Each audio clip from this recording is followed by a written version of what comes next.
아멘. 오늘 설교 제목은 성실한 삶의 복이 옵니다 라는 제목입니다.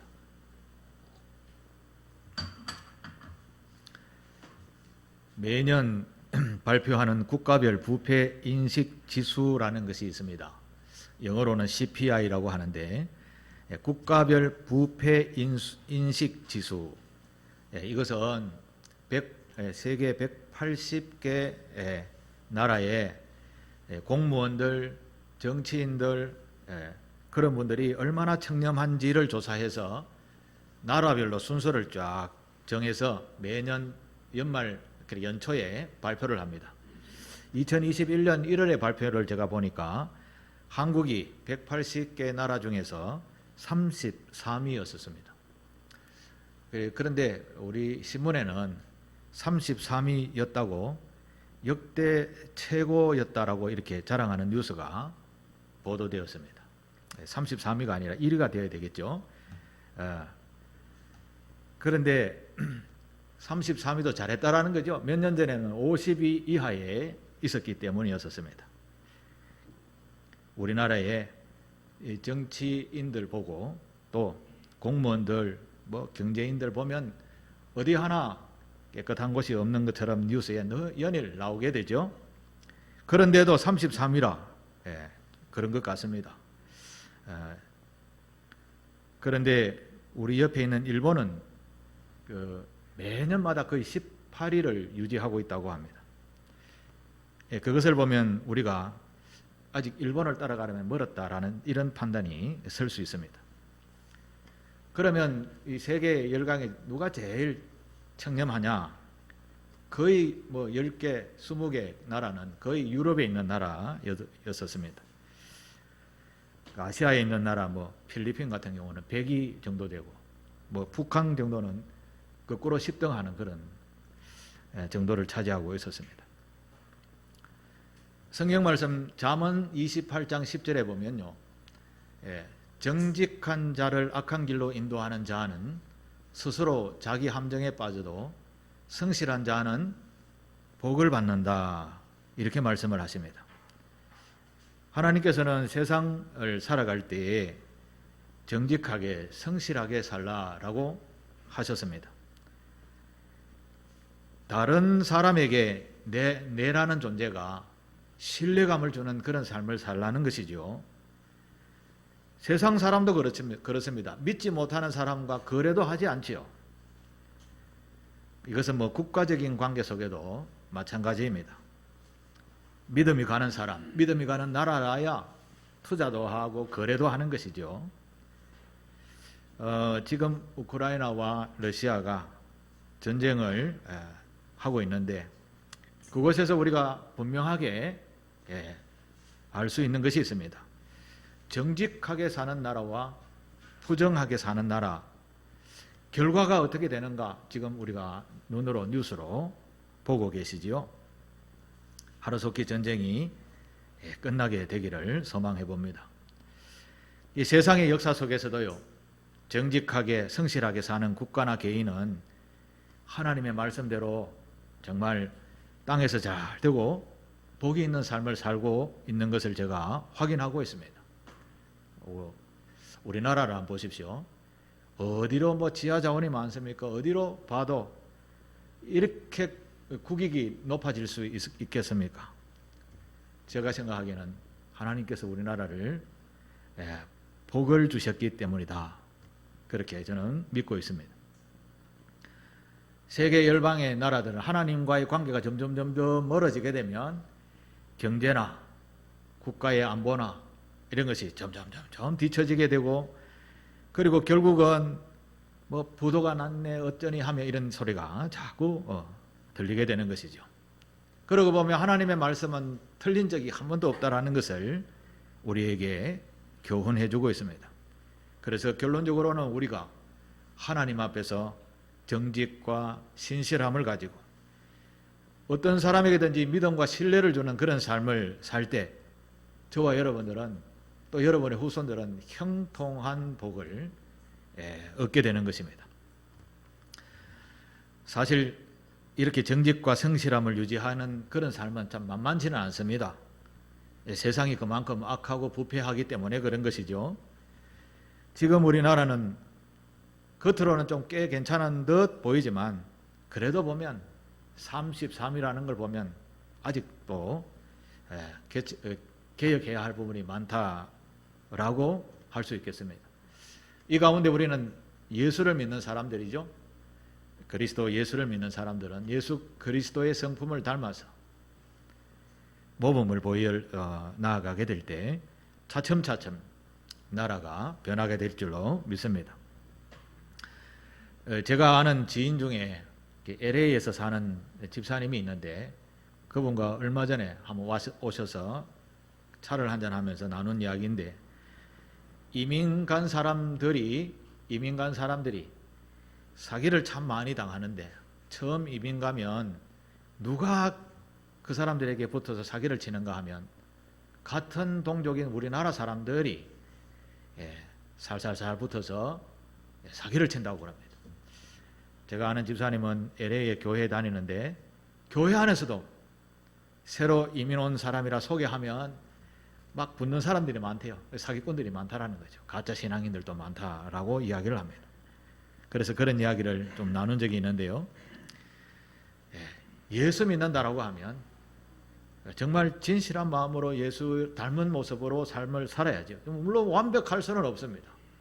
그러나 닮아가려고 최선을 다하는 삶이 될 때 예수 믿는 사람 통해서 교회가 사회에 정말 모범이 되고 빛이 되는 것입니다. 오늘 우리는 그 빛을 많이 잃어버렸지 않나 생각을 해보게 됩니다. 자, 그러면 이 빛을 나타내기 위해서는 어떻게 살아야 되는가? 하나님의 말씀대로 사는 것입니다. 결론적으로 그렇습니다. 시편 112편 한 말씀 보실까요? 2절 3절의 말씀인데 일단 같이 한번 읽어볼까요? 그의 후손이 땅에서 강성함이여 정직한 자들의 후손에게 복이 있으리로다. 부와 재물이 그의 집에 있으며 그의 공의가 영구히 서 있으리로다. 아멘. 여러분, 이 말씀을 한마디로 정리하면 정직한 삶을 사는 사람에게는 하나님께서 이 땅에 강성한 삶을 살게 하고 또 후손에게 복이 있으며 부와 재물이 이 집에 있다, 이런 이야기를 합니다. 우리는 돈 벌려고 엄청 노력을 하는데 돈 버는 비결이 정직한 사람, 정직한 삶을 사는 사람에게 있다라고 하나님은 말씀하십니다. 그래서 저와 여러분들은 돈 많이 사가지고 자식에게 남겨주려고 생각하지 마시고 내가 가지고 있는 정직과 성실을 또 믿음을 이 유산으로 남겨주는 그런 삶이 되시기를 주님의 이름으로 부탁합니다. 이게 가장 큰 유산이죠. 하나님의 말씀은 변함이 없거든. 땅에서 강하고 후손에게 복이 있는 부와 재물이 있는 삶은 정직하게 사는 것이라 하나님께서 말씀하시기 때문에 우리가 그것을 유산으로 남겨주는 삶을 살아야지, 이런 생각을 깊이 하시고 삶의 유산을 내 정직과 성실함을 자손들에게 남겨주는 그런 삶이 되시기를 바랍니다. 오늘 우리가 본문을 읽었는데요. 본문의 이야기를 통해서도 진정한 복은 이렇게 오는구나 라는 것을 가르쳐 주십니다. 오늘 본문에 나오는 주인공은 리브가라는 처녀입니다. 리브가는 평소에 어떤 삶을 살았기에 인생이 바뀌는 놀라운 경험을 하는지 이 본문을 통해서 한번 은혜를 나누겠습니다. 성실한 삶, 정직한 마음, 이거 어떻게 가질 수 있을까요? 무엇을 보고 성실하고 정직한 마음을 가지며 그렇게 성장해 와서 또 영향을 끼치며 살아가게 될까요? 성실한 삶의 자세에 영향을 주는 가장 큰 요인이 무엇일까요?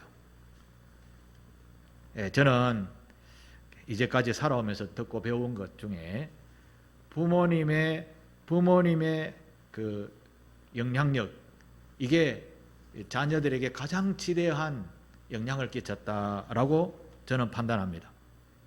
부모님이 어릴 때부터 어린아이를 어떻게 키우며 자라왔는지를 몸으로 가르치는 거지요. 그러면 자녀들이 그 부모님의 은혜와 사랑과 또 삶을 보면서 이렇게 사는 것이 맞구나라는 것을 하루 이틀, 하루 한두 시간이 아니라 평생을 자라오면서 그것을 배우는 것입니다.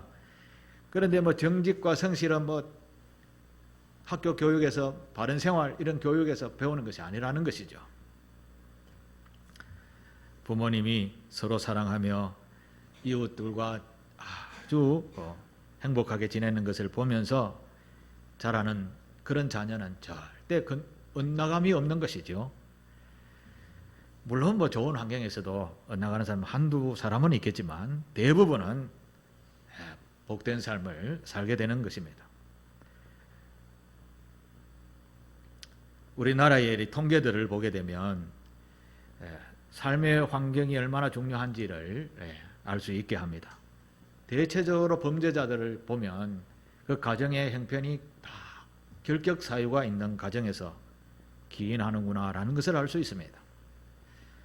그래서 부모님이 큰 책임감을 가지고 자녀들에게 정직과 성실을 가르치는 것이, 몸소 가르치는 것이 가장 큰 유산이 아니겠습니까?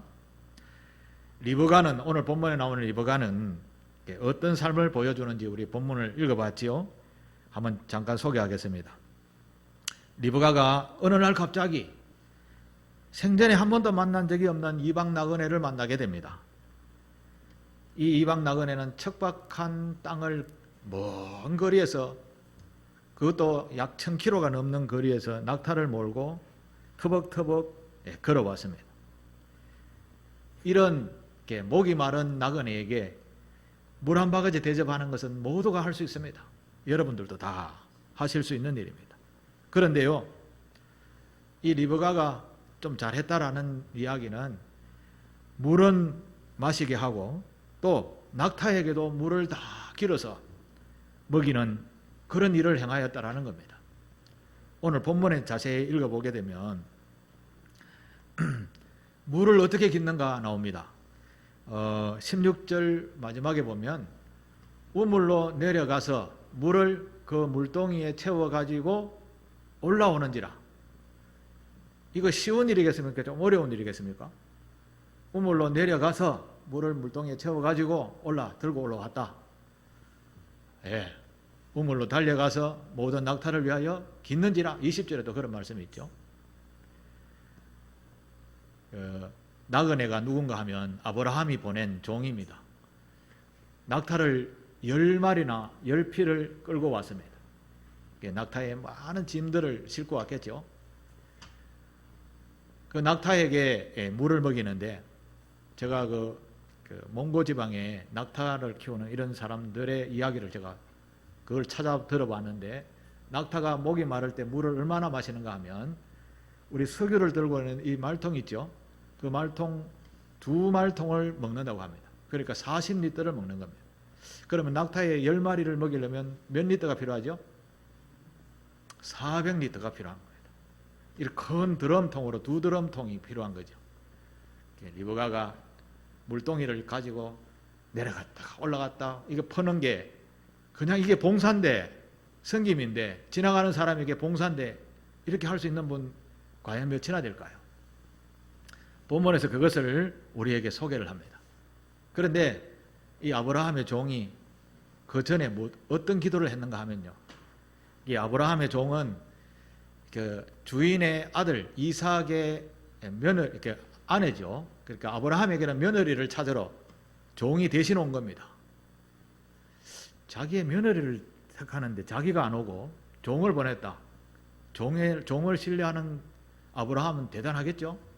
그 종이 오면서 하나님 아버지, 제가 우물가에 갈 텐데 만나는 사람에게 제가 물을 한 동이 얻어먹고, 내가 시키지도 않았는데 낙타에게 물을 쫙 공급해주는 여인을 만나면 그분이 우리 주인의 며느리가 되는 줄 알겠습니다 하고 이렇게 기도했다라는 겁니다. 그런데 아니나 다를까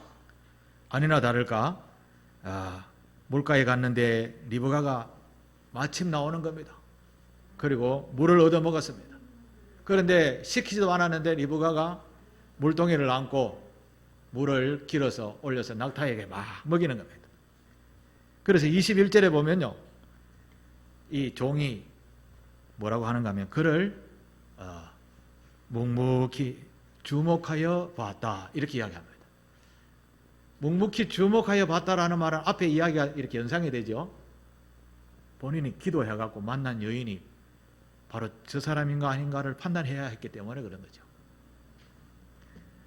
그런데 묵묵히 지켜보니까 아니나 다를까 기도한 그대로 이루어지니까 이게 이분이구나 그렇게 알고 선물을 줍니다.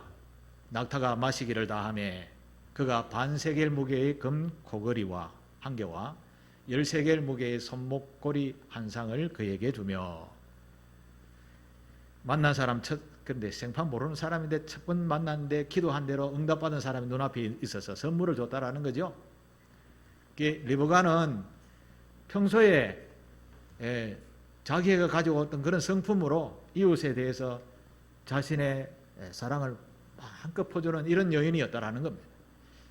여기에 대해서 상을 줍니다. 금 코걸이. 이런 이야기 들으면 우리는 저게 값이 얼마일까 이런 생각을 하죠. 그래서 제가 한번 찾아봤습니다. 요 값만 따지고 보니까 우리나라 현재 시세로 약 한 850만 원 정도 됩니다. 선하고 착한 일을 한번 했더니 850만 원 생긴 겁니다. 앞에서 제가 말씀드렸지만 성실하고 정직하게 살면 복이 되는 줄 믿습니다. 오늘 우리는 정말 각박한 세상에서 살아가고 있습니다. 그런데 주위를 보면 그것을 확인할 수 있습니다. 요즘 신문에 종종 등장하는 더 이상 세상을 살 소망을 잃어버린 이웃들이 가족과 함께 동반 자살, 이런 소식을 접하면서 참 안타까운 일이 아닐 수 없다라는 마음을 가지게 됩니다. 이렇게 풍부한 나라에서 이렇게 많은 사람들이 사는 데서 조금 도와줄 힘이 없는 그런 이웃들인가, 이런 나라인가, 이런 나라에 무슨 복이 있겠나, 이런 생각까지 해보게 됩니다. 사랑하는 교우 여러분, 저와 여러분들이 살아가는 삶의 현장 속에서 또 옆집에 누가 사는지를 보시면서 누가 어려움을 당하면 내가 못 도와주면 교회를 이야기해서, 교회가 또 못 도와주면 제가 동사무소나 구청이나 국회의원이나 찾아가서, 길이 많아요. 도울 수가 있습니다. 이제 그런 것을 행하는 선한 마음이 우리에게 있어야 된다는 말씀입니다. 이웃과 살 때 그런 것도 유심히 살피는 참 그리스도인이 되시기를 바랍니다. 리브가는 평소에 이렇게 성실한 삶을 살았더니 하나님으로부터 하나님이 꿈꾸시는 나라, 이스라엘이라는 나라의 첫 번째 며느리가 됩니다. 놀라운 축복이죠. 놀라운 축복이었습니다. 그래서 이삭의 아내가 되게 되고 그 후손들이 지금이라는 이스라엘이라는 나라의 후손들이 되는 것입니다. 어른 말 들으면 자다가 뭐 생긴다고 했습니까? 어른 말 들으면 자다가 떡 생긴다라고 했죠. 이것은 하나님의 말씀입니다. 하나님의 말씀을 그대로 마음에 새기시고 복이 있는 삶이 되시기를 바랍니다. 이 리브가처럼요, 평소에 아름다운 삶을 살아가지고 복을 엄청나게 받았던 인물이 있는데, 제가 몇 주 전에도 말씀을 드렸지만 그분은 이 리브가의 시아버지가 되는 아브라함입니다. 아브라함도 부지불식간에 손님이 쫙 나타났습니다. 아주 더운 날씨에, 그것도 대낮에 손님이 자기 텐트에 방문을 하니까 아브라함은 손님을 대접해야지 하면서 나가서 빵 만들어라, 송아지 중에 제일 맛 있는 송아지를 한 마리 잡아라. 요리를 해서 대접을 합니다. 우리 같으면 대통령이 와도 이러진 않을 겁니다. 그런데 아브라함은 자기 장막에 손님이 오니까 지극정성으로 달려가서 대접을 하게 됩니다. 하나님의 사람은 이 정도의 성품, 이 정도의 행동이 있어야 되는 것을 아브라함을 통해서 우리가 배울 수 있어야 되는 것이죠. 이웃을 내 몸처럼 살아가는 예수님의 가르침처럼 우리가 그런 강력한 의무는 없지만 하나님께서 가르쳐주신 그 사랑의 마음을 가지고 있다면 이웃을 돌볼 때 또 섬길 때 아름다운 삶의 모습으로 다가가는 것, 이 그리스도인의 해야 할 중요한 덕목이라고 할 수 있습니다. 아브라함이 99세 되는 해에 그동안 일생의 꿈인 아들을 얻게 되는 복을 얻게 됩니다. 무엇 때문에요? 지나가는 나그네를 대접하다가, 부지불식간에 만난 손님을 대접하다가 아브라함에게 일생일 때의 가장 큰 소망인 아들을 얻게 됩니다. 99세에. 아브라함에게 돈을 막 엄청나게 주었다. 아브라함은 나도 그만큼 있어요.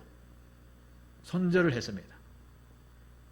아브라함에게는 가장 큰 복은 적자인 아들을 얻는 것이었습니다.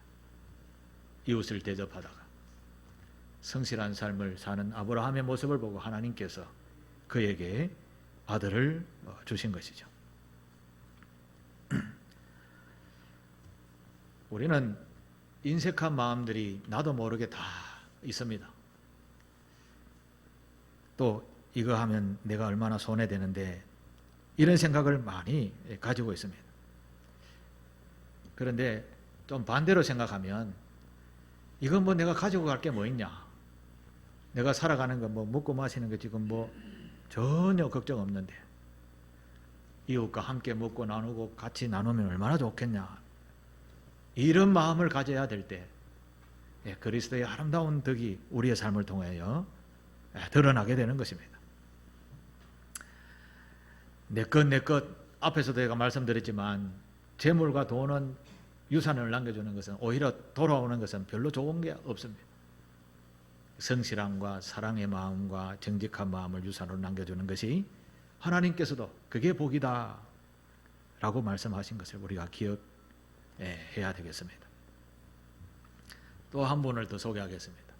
구약 성서에 보면 사사기와 사무엘 상하 그 사이에 작은 성경책이 있습니다. 그 책은 룻기라는 책입니다. 이 룻기라는 책의 주인공은 룻이죠. 여인입니다. 여인이 나오미라는 시어머니 집에 시집을 갔는데 남편이 일찍 죽어버리게 됩니다. 청산과부가 되어졌는데 시어머니 나오미가, 얘야 네가 나이가 젊으니 네 고향으로 가서, 네 친정으로 돌아가서 다시 새 출발해라. 아직 네 젊지 않냐. 그런데 이 룻이 볼 때에는 가족들이 다 죽고 난 홀로 남은 이 시어머니 한 분을, 저분을 그냥 두면 어떻게 살까, 이런 생각을 룻이 했는 것 같습니다. 그래서 룻이 시어머니 가는 곳에 내가 다 따라가면서 시어머니와 함께 살겠습니다. 시어머니가 섬기는 하나님도 내가 섬기겠습니다. 요즘 이런 며느리가 어디 있습니까? 시어머니를 따라 나오미의 집으로, 고향으로 돌아가죠. 이 베들레헴이 나오미의 고향이었습니다. 이 룻은 여인이 2명 살죠. 그러니까 시어머니와 며느리 둘이 사는데 하나는 젊고 하나는 이제 할머니고, 이렇게 둘이 사는 곳에 생활력이 없잖아요. 룻이 굉장히 열심히 일합니다. 요즘 것처럼 뭐 일할 자리가 있는 것도 아니고, 주된 업무는 농사 짓는 데 가서 이삭 죽게 하는 것이 주된 업무였습니다. 그런데 룻은 부지런합니다. 아침부터 해가 질 때까지 온 들판을 다니면서 이삭을 주어서 시어머니를 복양하는 그런 일을 해왔던 분이 룻이었습니다. 하나님이 롯이라는 인물을 보고 복을 주었을까요? 안 주었을까요? 예. 하나님께서 엄청난 복을 주는데 그 중에서도 얼굴이 제일 잘생기고 그 중에서도 또 재물도 엄청 많고 그 베들레헴에서 제일 잘생기고 제일 부자 보아스라는 인물의 눈에 딱 띄는 겁니다. 저 여인이 참 열심히네. 저게 누구지? 라고 알아보다가 시어머니를 지금 복양하고 있다. 이런 소리 들으니까 감동이 오는 겁니다. 그래서 보아스는 자기 종들에게 야 이삭을 막 뿌려줘라. 좀 더 가져가도록 모르게 좀 뿌려놔라. 그 정도로 하다가 나중에 보아스와 결혼을 하게 됩니다. 그런데요 더 큰 복이 옵니다. 이 룻이 시집을 가서 새로 가정을 꾸리게 되고 아들을 낳습니다. 오벳이라는 아들을 낳게 되고요. 그 오벳이 또 아들을 낳는데 오벳이 이새를 낳습니다. 이새는 누군지 아십니까? 다윗의 아버지입니다. 다윗의 아버지. 그러면 이 룻은 이스라엘의 제일 위대한 왕이란 다윗의 정조 할매가 되는 겁니다. 자, 룻이 어떻게 살았길래 이런 복을 주었을까요? 자기 친정에 돌아갔으면 또 어떤 분들과 또 이렇게 관계를 맺어서 결혼해가 살겠지만 시어머니를 모신다고 하는 그 아름다운 정신에 하나님께서 복을 어마어마하게 주신 것입니다. 오늘 본문에 아브라함의 종이 주인의 말씀에 성실하게 또 충실하게 며느리를 택하려 움직입니다. 이 종도 보면 굉장히 충실한 사람입니다. 1000km가 넘는 길을 그것도 무거운 책임을 가지고 생판 알지도 못하는 곳에 가서 며느리를 구해오라니 이게 도대체 어떻게 된 일입니까? 그런데도 주인이 시킨 일이니까 기도하면서 순적한 만남을 주시옵소서. 그런데 기도한 대로 순적한 만남을 이루어서 며느리를 얻게 되고 돌아오게 되는 겁니다. 사명을 감당하는 데 있어서 누구보다도 충실한 모습을 보이는 것이 오늘 아브라함의 종의 모습입니다. 자, 오늘 우리가 이런 모범된 삶을 사는 분들의 이야기를 들으면서 나는 어떻게 사는가, 어떻게 살아왔는가 한번 깊이 한번 생각해 보십시오.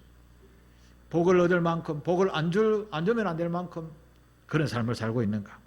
아니면 이제부터라도 복을 얻을 수밖에 없는 삶을 사는 우리 교우들이 되시기를 바랍니다. 우리가 가진 일상에서의 성품이 일생을 복이 있는 길로 인도한다라는 사실을 오늘 본문에서 말씀합니다. 자, 그러면 성실한 마음, 정직한 마음 이런 것은 도대체 어디서 올까? 어디서 올까? 하나님께서 이렇게 말씀하십니다. 베드로후서 1장 3절 4절의 말씀입니다. 잘 보십시오. 3절입니다. 그의 신기한 능력으로 생명과 경건에 속한 모든 것을 우리에게 주셨으니 이는 자기의 영광과 덕으로서 우리를 부르신 이를 알므로 말미암으니라. 생명과 경건에 속한 모든 것을 우리에게 하나님께서 주셨다라고 합니다. 하나님의 영광의 덕으로서 우리를 부르신 이를 알므로, 그를 알므로, 중요한 것은 하나님을 알므로 이 모든 것을, 이런 성품들을 알게 되고 배우게 된다는 말씀입니다. 그래서 하나님의 말씀을 유심히 잘 읽으셔야 됩니다. 그러면 그것에서 진리를 발견하게 되는 것입니다. 4절 마지막에 보면 신성한 성품에 참여하는 자가 되게 하려 합니다 라고 했죠. 여기서 신성한 성품이라는 것은 하나님께서 주신 성품, 설교 제목처럼 성실한 삶을 사는 사람, 정직한 삶을 사는 사람에게 복이 있는 삶에 들어올 수 있도록 해주셨다라는 말씀입니다. 한마디로 말하면 이런 성품은 하나님께서 주신다. 하나님이 우리에게 그런 성품을 가르쳐 주신다. 그래서 하나님을 알아야 된다라고 하시는 말씀입니다. 하나님을 아는 방법은 주의 말씀을 듣고 읽고 배우는 것입니다. 그리고 그 말씀을 나에게 하신 하나님의 말씀이군요 라고 믿고 행동할 때 이것이 놀라운 복이 되어서 우리의 것이 될 줄 믿습니다. 아브라함이 성실한 삶을 살았던 것처럼, 아브라함의 종도 충실했던 것처럼, 리브가도 순전한 신실한 순수한 그런 생활을 했던 그 모습처럼 아무 대가를 바라지 아니하는 이웃에게 이런 사랑을 베푸는 그런 사랑을 베풀 때에 우리에게 복이 더하게 되는 줄 믿습니다. 말씀을 마칩니다. 그리스도인인 저와 여러분들은 하나님의 말씀의 교훈을 따라서 이제부터 복이 있는 길을 선택하시는 저와 여러분 되시기를 바랍니다. 그 복이 있는 길은 지금부터라도 성실한 삶, 모든 일에 정직한 삶, 모든 일에 사랑을 베푸는 삶을 살게 될 때 이런 하나님이 주시는 놀라운 축복이 저와 여러분에게 늘 일평생 동안 함께 하실 줄 믿습니다. 그런 복을 누리는 성도들 되시기를 주님의 이름으로 축복합니다. 기도하겠습니다. 사랑의 하나님 아버지, 부족하고 연약한 저희들에게 성실한 삶의 복을 받는 방법에 대해서 교훈해 주셔서 감사를 드립니다. 나에게 하시는 하나님의 말씀으로 듣는 복이 있는 성도들 다 되게 하옵소서. 예수님의 이름으로 기도하옵나이다. 아멘.